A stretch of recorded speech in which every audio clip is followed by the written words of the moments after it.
Assalamualaikum warahmatullahi wabarakatuh. Nama saya Tusnul Fatimah. Saya di sini akan mempresentasikan tentang kerja saya yang dibuat untuk memenuhi tugas dari pengantar manajemen. Yang pertama, saya ditugaskan pengertian pengorganisasian. Menurut para ahli ada 4, tapi saya di sini akan membahas dua pengertian. Yang pertama, menurut Stoner dan Walker tahun 1986, pengorganisasian merupakan suatu proses di mana aktivitas kerja disusun dan dialihkan kepada sumber tenaga untuk mencapai suatu tujuan tertentu. Sedangkan menurut Cetro, pengorganisasian adalah menentukan aktivitas yang dilakukan oleh sumber daya manusia dalam suatu organisasi dan bagaimana sumber daya manusia tersebut dapat diselaraskan atau digabungkan dengan cara yang terbaik untuk mencapai tujuan organisasi. Materi yang kedua yaitu tentang 4 pilar pengorganisasian. Yang pertama, pembagian kerja. Pembagian kerja merupakan suatu upaya untuk menyederhanakan dari keseluruhan kegiatan dan pekerjaan yang mungkin bersifat kompleks menjadi lebih sederhana dan spesifik, di mana setiap orang akan ditempatkan dan ditugaskan untuk setiap kegiatan yang sederhana. Dan yang kedua, pengelompokan pekerjaan. Setelah dispesifikasi, maka pekerjaan tersebut dikelompokkan berdasarkan kriteria tertentu yang sejenis. Misalnya kita membuka bisnis restoran. Di situ kan pasti ada pencatatan menu, pemberitahuan menu, otomatis di situ ada bagiannya. Bagian disebut departemen dapur, sedangkan bagian keuangan departemen keuangan di situ untuk mengeluarkan atau menerima uang. Dan yang ketiga, pilar ketiga yaitu penentuan relasi antar bagian dalam organisasi, di mana setiap bagian memiliki kewenangan dan tanggung jawab yang relatif terbatas pada bagian tertentu yang telah ditentukan oleh perusahaan tersebut, yang bertanggung jawab dalam banyak untuk suatu organisasi cenderung untuk didelegasi pada bagian di bawahnya. Dan yang terakhir, koordinasi.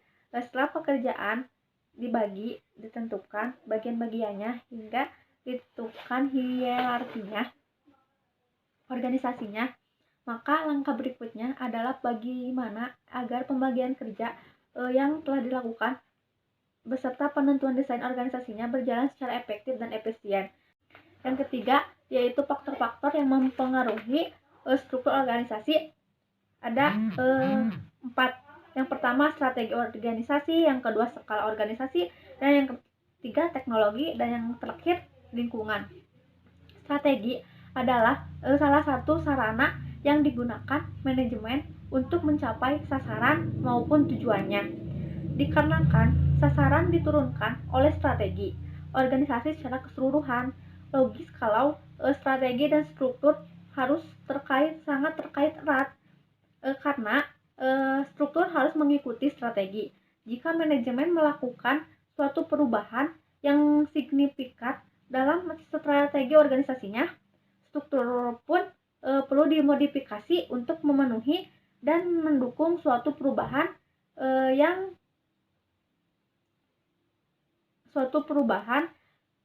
perusahaan ingin mengubahnya. Dan yang kedua, skala organisasi. Skala organisasi terdapat banyak bukti yang mendukung suatu ide bahwa ukuran sebuah organisasi secara signifikan mempengaruhi strukturnya.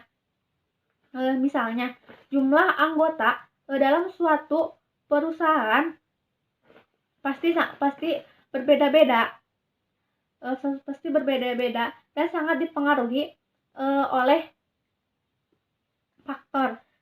Contohnya, jika seseorang memimpin 10 orang, pasti berbeda dengan memimpin 100 orang, dan organisasi yang terbesar yang memperkerjakan 2000 orang atau lebih cenderung memiliki banyak strategi, spesialisasi, departementalisasi, tingkat vertikali, serta aturan dan ketentuan daripada organisasi kecil.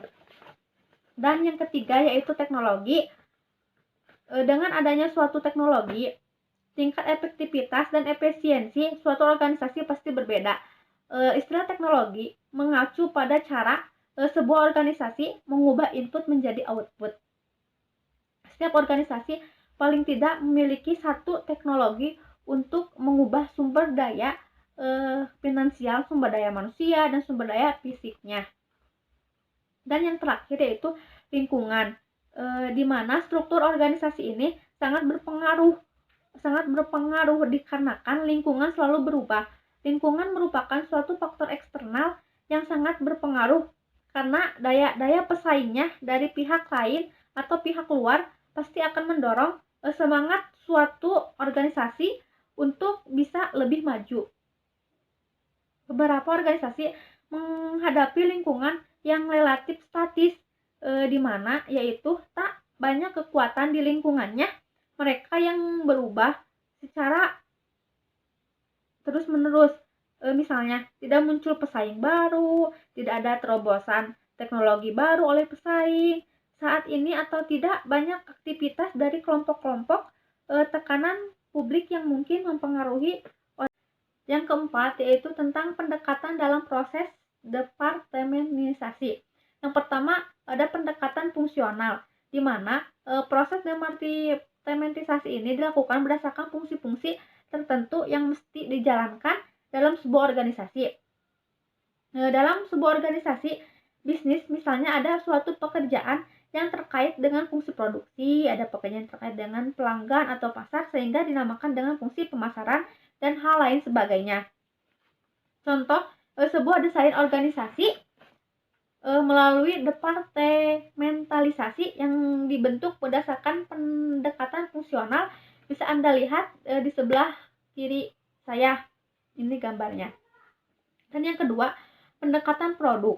Pendekatan produk berdasarkan pendekatan ini, penentuan bagian-bagian dalam suatu organisasi ditentukan berdasarkan jenis produk yang dibuat oleh organisasi. Dan yang kedua, sebuah contoh, PT ABC memiliki beberapa jenis produk. Dari mulai dari produk susu, sabun mandi, pasta gigi, dan sehingga mie instan. Maka di atas atau di sebelah kiri saya ada bagan atau desain suatu produk yang bisa Anda lihat. Dan yang ketiga, pendekatan pelanggan, di mana pendekatan ini penentuannya dalam suatu bagian-bagian organisasi yang ditentukan berdasarkan karakteristik pelanggan dari suatu organisasi. Contohnya, misalnya dari PT ABC ada produk sabun mandi, tapi sabun mandi tersebut dari berbagai kalangan, hanya tidak satu. Misalnya dari kalangan anak dewasa, kecil, remaja, bisa Anda lihat bagan di sebelah kiri saya. Dan yang keempat yaitu pendekatan geografis, di mana pendekatan ini penentu bagian-bagiannya dalam organisasi ditentukan berdasarkan suatu wilayah geografisnya di mana organisasi tersebut beroperasi. Misalnya jika PT ABC memiliki daerah penjualan di 4 daerah. Yang pertama Jakarta, Bandung, Makassar, Medan. Seperti bagan di sebelah kiri saya. Dan yang terakhir yaitu pendekatan matriks, di mana melalui pendekatan ini proses departementalisasi yang menggabungkan antara pendekatan fungsional dan pendekatan lainnya seperti bagan yang ada di sebelah kiri saya. Dan yang kelima yaitu bentuk-bentuk struktur organisasi. Yang pertama, struktur organisasi fungsional adalah suatu struktur yang paling umum digunakan oleh suatu organisasi, di mana pembagian kerja dalam bentuk struktur organisasi fungsional ini dilakukan berdasarkan fungsi manajemen, seperti keuangan, produksi, pemasaran, dan sumber daya manusia yang lainnya. Struktur organisasi ini tepat untuk diterapkan pada organisasi atau perusahaan yang hanya menghasilkan beberapa jenis produk maupun layanan tertentu. Struktur organisasi bentuk ini dapat menekankan biaya operasional, namun mengalami kesulitan dalam berkomunikasi antara unit pekerjaan. Bagan struktur organisasi fungsional bisa Anda lihat di sebelah kiri saya. Dan yang kedua, struktur organisasi divisional adalah suatu struktur organisasi yang dikelompokkan berdasarkan kesamaan produk, layanan pasar, dan letak geografis. Organisasi bentuk divisional ini biasanya diterapkan di perusahaan yang berskala menengah ke atas. Contoh bentuk struktur organisasi divisional bisa Anda lihat di sebelah kiri saya. Dalam struktur di atas menggambarkan bahwa direktur utama membagi tugasnya kepada wakil direktur divisi komponen dan wakil direktur divisi perangkat. Masing-masingnya membagi lagi. Wakil divisi komponen membagi lagi pada manajer IH, manajer display, dan manajer baterai. Nah, sedangkan wakil direktur divisi perangkat membagi lagi pada manajer smartphone, manajer tablet, manajer laptop. Dan yang terakhir, struktur organisasi matriks merupakan suatu kombinasi dari struktur organisasi fungsional dan struktur organisasi divisional dengan tujuan untuk menutup suatu kekurangan yang terdapat dari kedua bentuk struktur organisasi tersebut.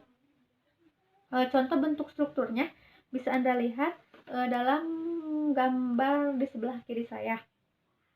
Dari struktur di sini sudah bisa disimpulkan bahwa masing-masing komponen atau kelompok mempunyai suatu keterkaitan. Yang keenam yaitu tentang struktur organisasi perusahaan profit oriented. Saya akan mengambil contoh dari PT Indofood. Bisa Anda lihat bagannya dari sebelah kiri saya ya. Yang pertama, tugas pokoknya yaitu untuk memperluas suatu bidang usaha yang secara terus-menerus melalui bidang usahanya internal maupun pengembangan usaha yang strategis. Dan yang kedua yaitu untuk mengurangi suatu biaya transportasi. Dan yang ketiga, mensuplai daerah lain yang selalu kekurangan persediaan barang. Dan yang terakhir yaitu berperan serta dalam pelestarian lingkungan hidup dan peningkatan kesejahteraan masyarakat. Namun dari PT Indofood tersebut ada jabatan-jabatan yang harus kita ketahui.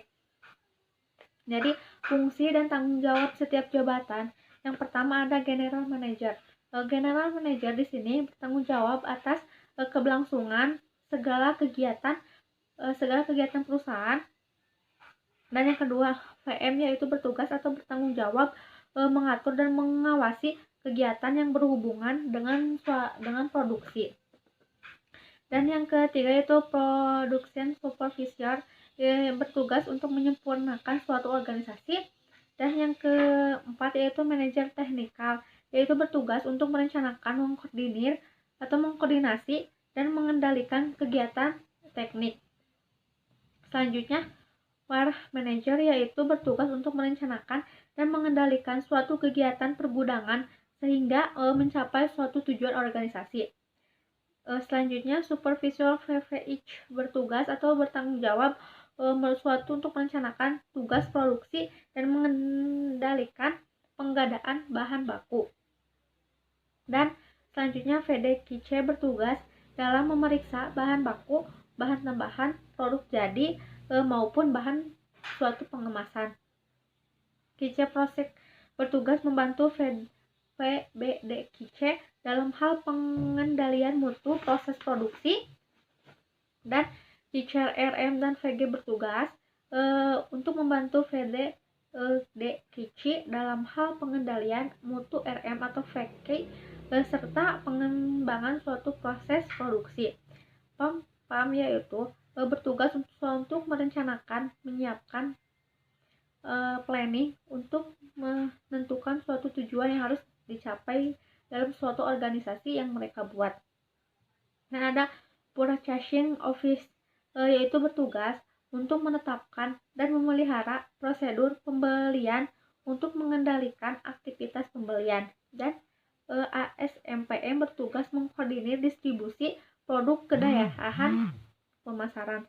Dan yang terakhir yaitu BVM memiliki fungsi merencanakan, mengkoordinir, mengarahkan, dan mengendalikan kegiatan personaliaan yang meliputi hubungan industri, administrasi, pengawasan, keamanan, dan kehumasan yang berada di suatu organisasi yang mereka buat.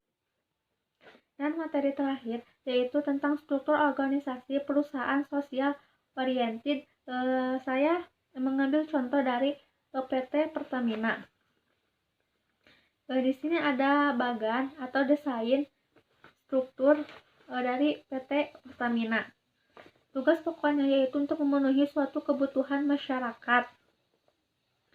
Dan fungsi setiap jabatannya yaitu direktur utama, fungsinya atau bertugas memimpin seluruh dewan atau komite eksekutifnya, dan yang mengendalikan uang pendapatan, dan yang terakhir dalam melaksanakan tugas bertanggung jawab pada direktur utama dan hal yang lainnya. Dan yang kedua yaitu wakil direktur fungsinya mewakili perusahaan di dalam atau di luar organisasi, mengelola kekayaan perusahaan, mengawasi jalannya suatu perusahaan. Ada SPI yaitu bertugas atau bertanggung jawab mendukung penetapan GGCG di lingkungan suatu perusahaan dan membuat strategi kebijakan serta rencana kegiatan dalam pengawasan. Dan ada juga sekretaris perseroan yang bertugas untuk mempersiapkan pelaksanaan RUVS dan menghadiri rapat direksi dan rapat gabungan di setiap organisasi atau suatu perusahaan.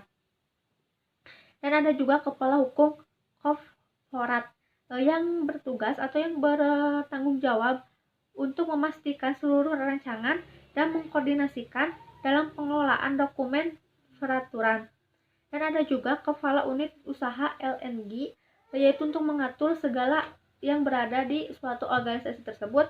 Dan ada direktur pengelolaan yang bertugas atau bertanggung jawab sebagai suatu memimpin suatu kegiatan dan perencanaan mengenai pengelolaan yang ada di dalam suatu perusahaan tersebut dan melaksanakan tugas kedinasan lainnya sesuai dengan perintah atasan di suatu organisasi tersebut. Dan yang terakhir itu untuk membuat laporan hasil pelaksanaan tugas kepada atasannya. Dan yaitu ada direktur umum yang bertugas untuk melaksanakan tugas yang diberikan direktur utama. Dan ada juga direktur sumber daya manajemen yaitu bertugas untuk mengatur dan mengembangkan staf langsungnya yang melakukan direktur report kepadanya. Dan yang terakhir yaitu direktur pemasaran dan perniagaan yang berfungsi atau bertugas untuk melakukan perencanaan, melakukan pelaksanaan, melakukan pengawasan. Dan itulah materi yang saya presentasikan dalam memenuhi